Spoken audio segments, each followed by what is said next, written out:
Come see us on tour in Cohoes, New York, Los Angeles, Bakersfield, San Jose, Buffalo, Toledo, Montreal, and Toronto. Go to jimmydore.com for the cheapest tickets. In the aftermath of Liberation Day, Trump declaring tariffs on basically the entire world, here are some of the headlines. Stocks in free fall as China hits back with 34% tariffs. Stocks plunge as China responds to Trump's tariffs. Wall Street slides as trade war escalates. So a lot of gloom in the financial markets. People's 401ks taking a hit, the stock market plunging. But the Trump administration insists that things are still going okay. And how do we make sense of all of this? What is really going on? Well, let's bring in our guest. James Galbraith is an author and professor of economics at the University of Texas at Austin. His latest book is Entropy Economics, The Living Basis of Value and Production. James Galbraith, thanks for joining us on the Jimmy Dore Show.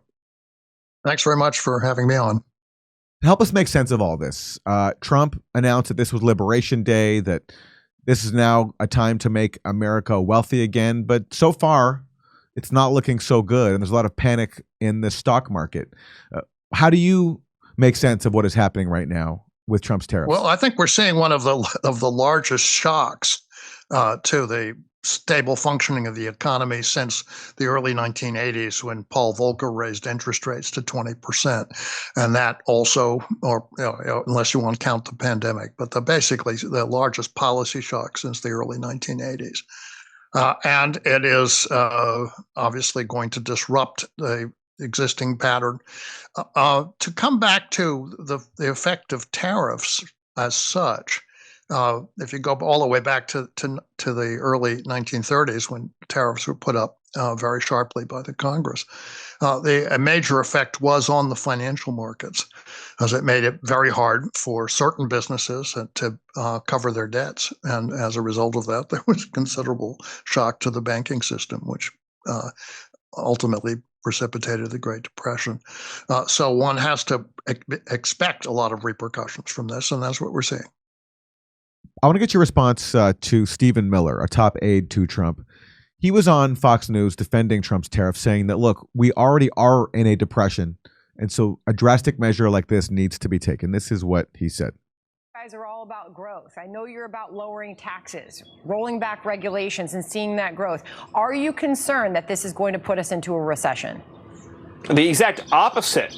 We inherited from Joe Biden an economy in total free fall. There has been zero jobs growth for American workers in 4 years. In other words, all jobs growth had gone to foreign workers. That is a depression, not a recession. That is a depression for the American worker. We had debt and deficits that were rising unsustainably that would lead us into a certain debt and deficit crisis. We had inflation that was in high double digits, crushing the American family, making it impossible to afford the essentials of life.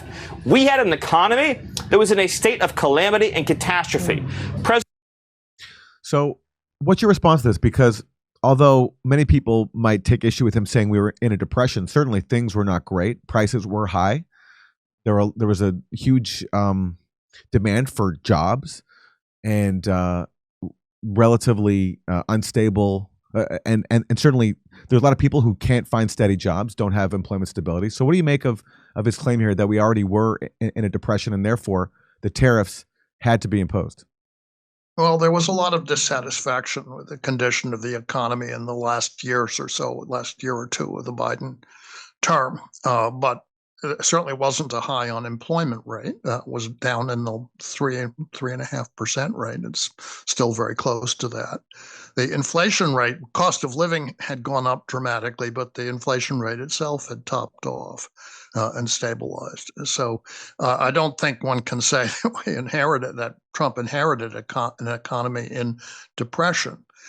His concern, and the concern of the people around him, is that over a very long period of time, the American economy has deindustrialized and has become highly dependent upon foreign sources for all kinds of consumption goods. And that is certainly true. The question is whether one can unscramble that omelet and what the consequences of attempting to do it, which they're clearly setting out to do, will be. This is obviously not something that's going to be resolved over the course of a week, but surely it should be expected that the initial shock will be quite severe, and it will include a shock to capital asset values, because that's the companies that have been propping up the stock market are highly internationalized. They're heavy exporters from the information sector, in particular high technology. And when you sever their supply chains and sever their markets, their fate is very much in question. I mean, I'm not sure if you can make a prediction, but how long do you think a shock like this will endure? I mean, people are looking at their 401ks, their retirement savings accounts. They've seen a big dip. I mean, do you anticipate that this slide will continue? Oh, sorry. The question about 401ks? Yeah, and people just worried that, people seeing the value of their 401ks decline pretty much overnight. I mean, do you anticipate that this will continue over a prolonged period, or is this just an initial reaction to such a shock announcement from Trump? Well, the stock market had gone up by maybe 50% over the 2023-24 period. So it is already at historic highs. It went up additionally after Trump was elected for whatever reason, anticipation of tax cuts and further stimulus programs. And of course, what we're getting instead is one of the largest tax increases on the American consumer. And we'll have to see what happens in terms of the further policy measures. Obviously, the Republicans are going to come in with another very big tax cut to offset that and shift the burden of taxation onto the tariffs and away from maybe the income tax. So we will see how that all pans out in terms of the economy as a whole. But again, what we're seeing here is the initial shock. The stock market is down a little over 10% from its peak, and I wouldn't say that that we're in Great Depression territory yet. I mean, from 1929 to 1930, the stock market lost 90% of its value. We're a long way from that, although the future is very difficult to predict with an administration that is as dramatic in the moves that it's prepared to make as this one. What's your sense of what Trump's motive is here? Now, his critics will say that this is just an effort to get basically some short-term revenue from tariffs, which he will then use to justify his aim for more massive tax cuts for the wealthy. That's the critique I'm hearing from the progressive side, from the Democratic side. Whereas I'm inclined to take him more or less at his word that he sees the economy as something which is fundamental. Took a wrong turn a long time ago. And there were a lot of us who don't entirely disagree with that. That this was the path to globalization was a path that hollowed out the industrial states of the United States. I worked in the early 1980s for the Joint Economic Committee. The chair was a congressman from Milwaukee named Henry Royce, and we watched this happen. As Paul Volcker raised those interest rates, the dollar went up by 40 to 60%, and the advanced capital goods producing firms, the machine tool makers in Milwaukee and Cleveland and Toledo, all went bust, and they never came back. And that then set out, first of all, the rise of imports from Germany and Japan, and then ultimately from China, that developed a very deeply interconnected global economy that we have now. And Trump has been around, and he's seen this as well, and he's apparently attempting to reverse it. My issue with what he's doing is that I don't believe it's quite possible to recover the position that has been eroded over 40 or 50 years. As regrettable as that is, it seems to me that if you just put up a price barrier on imports, the first thing you're going to do is disrupt the existing economy, and we're seeing the effect of that. We're going to greatly depress the living standards of working Americans, and you're going to make it very possible for some companies, the ones that are mostly internal or prepared to move back to the country very quickly, to operate under very high prices. And will they be tempted to expand their capacity, increase their output, and improve their competitiveness?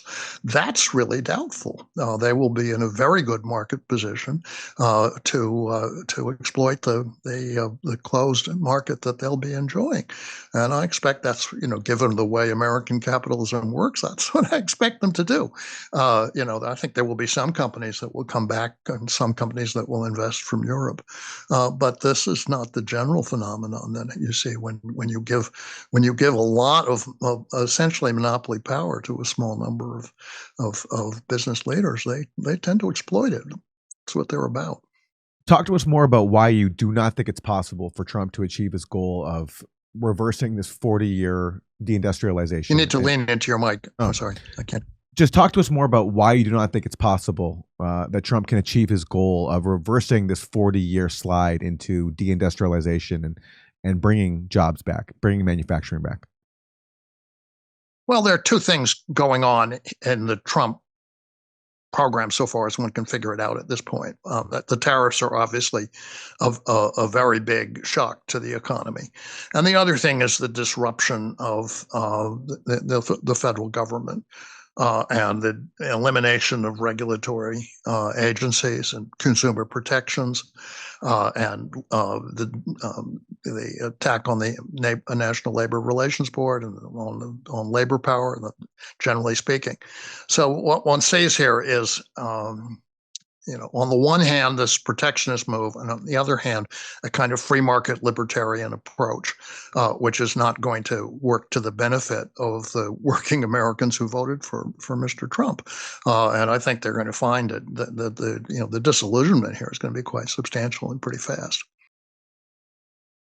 Hey, this limited edition bundle is a powerhouse collection designed to energize your days, sharpen your mind, and help you feel younger than the current administration wishes it was. Inside, you're getting the top-selling anti-aging coffee, the ultra-rare Peaberry Blend, an exclusive 1775 branded tumbler, plus more premium coffee and a limited edition merch you can't find anywhere else. That's a $200 value for just $100. But here's the catch. Only 1,000 bundles are being released. Once they're gone for good. And if that's not enough, every dollar you spend gets you an entry to win the Cybertruck and $30,000 cash. But you've got only 1 month left to enter. Go to 1775coffee.com/Jimmy right now to secure your longevity pack. Drink coffee that fuels your freedom, your values, and your life.